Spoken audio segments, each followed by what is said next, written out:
Bonjour à tous, ravi de vous retrouver dans notre rendez-vous littéraire, le livre de la semaine. Chaque semaine, il vient à nos côtés, chaque semaine, il nous surprend, il nous emmène dans des univers différents à chaque fois. C'est mon ami Patrice. Bonjour Patrice. Bonjour Bertrand. Ravi de t'accueillir avec nous. On va partir dans un univers avec toi. On va partir dans l'univers intime et bouleversant d'Agnès Martin-Lugan. Ce nom me dit quelque chose. J'en ai déjà parlé plusieurs fois et j'ai parlé ici d'un bouquin d'elle, son 11e roman, mais j'ai parlé d'un livre qui s'appelait La Datcha, qui a été l'histoire d'une fille cabossée et qui allait dans un restaurant, le personnage principal, et là c'est une famille qui est très cabossée. Alors maître dans la gestion des émotions, puisqu'on en parlait il y a quelques instants ensemble, elle sait vous emmener dans tous les états. D'ailleurs, même toi, grand bonhomme que tu es, tu restes pas insensible? Alors moi, j'ai pas de problème là-dessus. Je pleure souvent. Quand je lis des choses qui me touchent, eh ben, je pleure sur mes livres.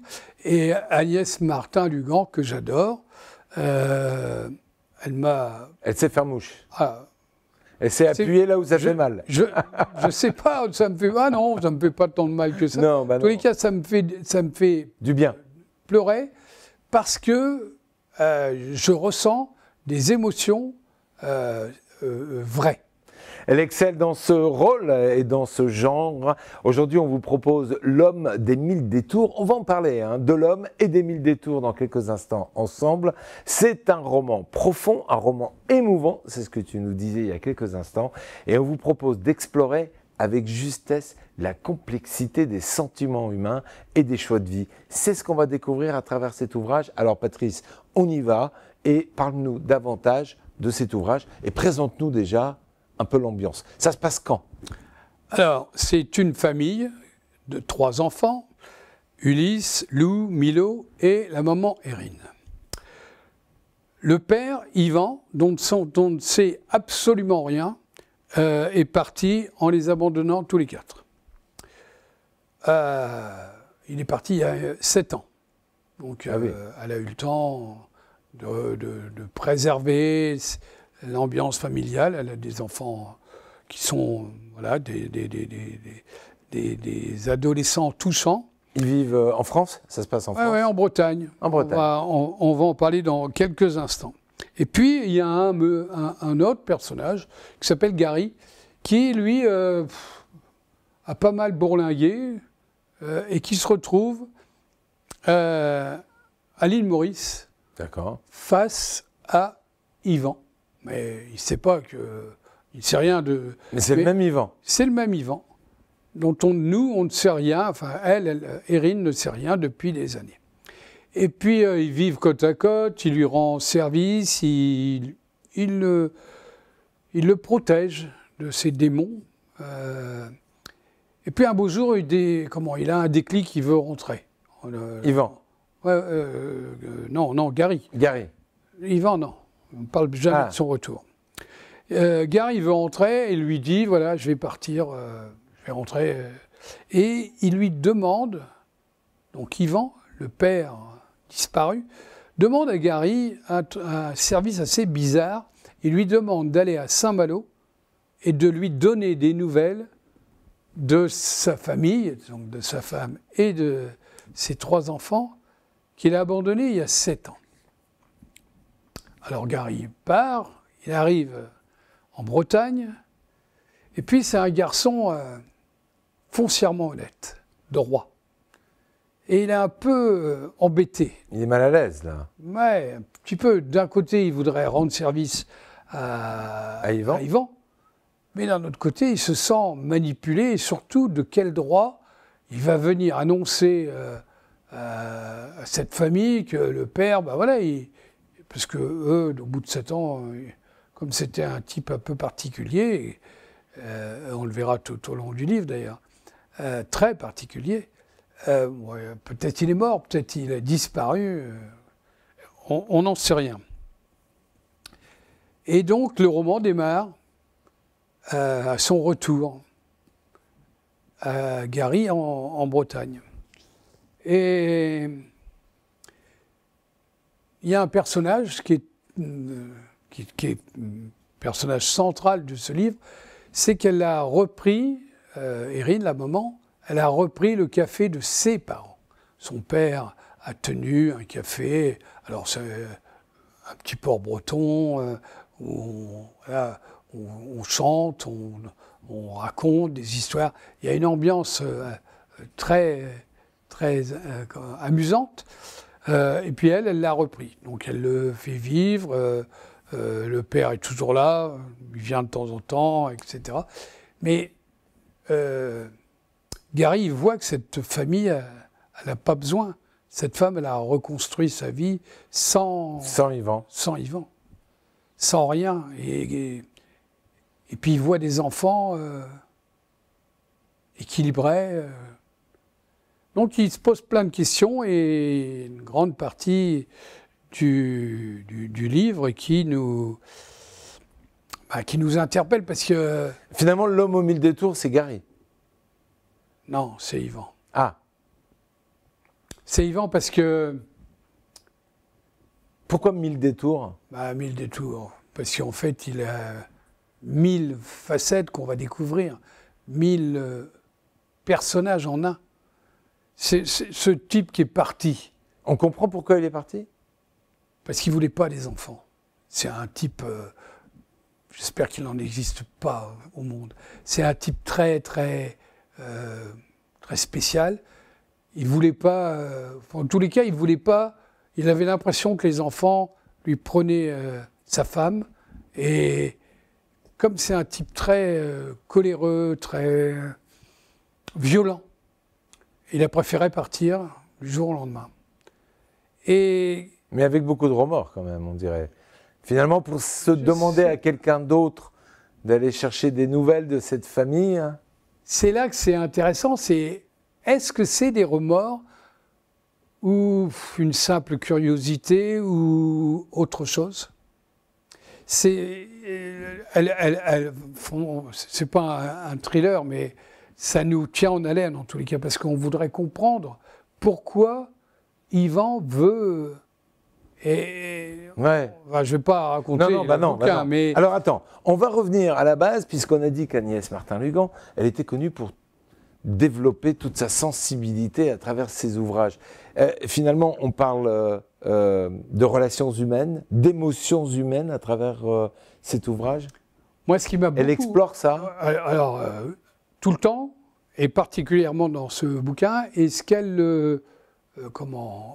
Parce qu'à un moment donné, Gary va aller la voir, va lui dire, voilà, j'ai rencontré Yvan, il est vivant, il est au bout du monde, et il va s'attacher au plus jeune des 3 enfants. Alors il y a toute une approche, et elle nous fait toucher du doigt, et ça m'a beaucoup touché, c'est que les liens du sang ne sont pas les plus forts. C'est que les liens de l'amour sont plus forts que les liens du sang. Ah oui. Donc en fait, dans ce livre, est-ce qu'on peut dire qu'on parle de deuil parce que ce père disparaît, donc on ne sait pas ce qu'il est devenu. On parle de reconstruction, puisque la femme reconstruit sa vie. On parle de quête de soi. Alors, on voit bien que les enfants, ils ont un comportement différent. La fille, elle est toujours... jusqu'à une certaine époque, amoureuse du père. Elle le place sur un piédestal. Et l'aîné des garçons, lui, il déteste. Parce que, voilà, il lui en veut. Il lui en veut de l'avoir abandonné. Non, d'avoir abandonné sa mère. Ah, sa mère. Et le petit, il est en recherche d'un père. C'est-à-dire, il aimerait bien... et c'est pour ça qu'il s'attache à Gary. Et le roman va nous montrer ce changement d'attitude. Finalement, il y a différents personnages dans le livre. Est-ce qu'il y a un personnage principal? Est-ce que c'est Yvan? Est-ce que c'est Gary? Est-ce que c'est la famille? Non, le personnage principal, c'est elle. Parce qu'elle a une force de caractère violente, importante, forte, de pouvoir d'avoir assumé un décès, ça doit être plus simple à gérer. Une disparition, on ne sait pas. On ne sait rien. On ne sait pas. Ni pourquoi il est parti, ni où il est, ni s'il est vivant. Donc il y a beaucoup de questions à se poser. Elle a surmonté tout ça pour protéger ses enfants. C'est extraordinaire. Est-ce qu'il y a un personnage secondaire qui est très important pour toi, à tes yeux, dans ce livre? Gary? Non, le café. Ah, le café. Ouais. Odyssée. L'Odyssée. L'Odyssée. C'est un voyage, ça. Hein ouais, c'est un voyage. Hein le nom n'est pas choisi par hasard. Hein non. Parce que c'est tumultueux comme affaire. Hein oui, justement, ça nous emmène loin dans le temps. Et non, ce café, il a une âme parce que je crois que ça lui a permis à elle de continuer à vivre et d'être et de renaître ensuite. Donc je ne vais pas te demander de nous faire le dénouement de l'ouvrage. Est-ce que Gary va accomplir cette mission? Est-ce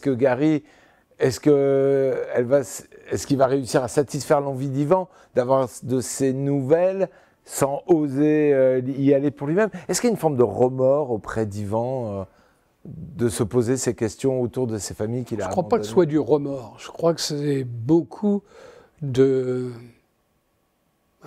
méchanceté. Ah, carrément. Ah, enfin, en tous les cas... Il faut le lire alors, là. Hein. Ah, mais l'intrigue est très intéressante. Hein. Je ne dirais rien de la façon dont... Ce serait pas drôle. Dont se terminera ce café, ce roman, pardon. C'est presque un thriller, en fait, hein, sauf qu'il n'y a pas de meurtre. Il y a une disparition, mais le pourquoi... Non. Mais c'est tout aussi... L'intrigue est aussi puissante. Mais il y a peut-être des moments violents dans le comportement de certains. Est-ce que l'écriture d'Agnès Martin-Lugan dans cet ouvrage t'a paru plutôt fluide, plutôt intimiste, plutôt subtile, plutôt réaliste, plutôt... Oui, parce que Agnès Martin-Lugan nous décrit toujours la vie telle qu'elle est et non pas telle que nous voudrions qu'elle soit. Ah ouais. C'est-à-dire, dans ce livre-là, moi, j'aurais peut-être aimé d'autres choses. Mais elle nous raconte des choses qu'elle invente ou pas. J'en sais rien. En tous les cas, des choses vraies. Et on peut dire que c'est une écriture donc sincère. Ah oui, moi je la crois, en tous les cas. Et toi, ça t'a touché? Ça nous apporte quelque chose de vrai, de sincère, de tendre et de violent. Alors, si on lit ça, on est dans un état d'esprit particulier, on est à la recherche de quelque chose de particulier en tant que lecteur, avec le recul, après l'avoir lu. Non, habituellement, je te demande à qui tu as envie de le proposer, mais finalement, est-ce qu'il faut un état d'esprit? Parce que tu parles de violence quand même dans cette écriture, de violence d'esprit, de mental. Non, il faut aimer les histoires, quelles soient, et il faut vivre les histoires en les lisant. Voilà. Bon, eh ben, beaucoup d'émotions, beaucoup de réflexions à travers cet ouvrage. Est-ce que toi-même, ça a déclenché chez toi des réflexions? Déclencher, non, mais remuer, oui, le fait que les liens du sang ne sont pas les plus importants. Et je crois que c'est dans ce bouquin-là que j'ai lu, c'est pas celui qui l'a fait pour les enfants, c'est celui qui l'élève. L'homme des 1000 détours, on en saura davantage. Tiens, juste un petit mot sur les 1000 détours. Pourquoi 1000 détours? Trop compliqué. Yvan, c'est un type très compliqué. D'accord, donc faut le lire pour comprendre la personnalité d'Yvan. Voilà. Merci beaucoup, Patrice. Un roman d'une grande sensibilité qui vous pousse à réfléchir sur vos propres choix et les détours nécessaires dans nos vies pour arriver à ces choix. On retrouve cet ouvrage chez... Alors, il est en pocket. Maintenant, il était chez Michel Lafon. Mais il est en pocket comme tous ses livres. Un grand merci à toi, Patrice. Merci, Bertrand. On se Bertrand. retrouve la semaine prochaine pour d'autres découvertes littéraires en ta compagnie. Merci. Ba-doo-ba-doom.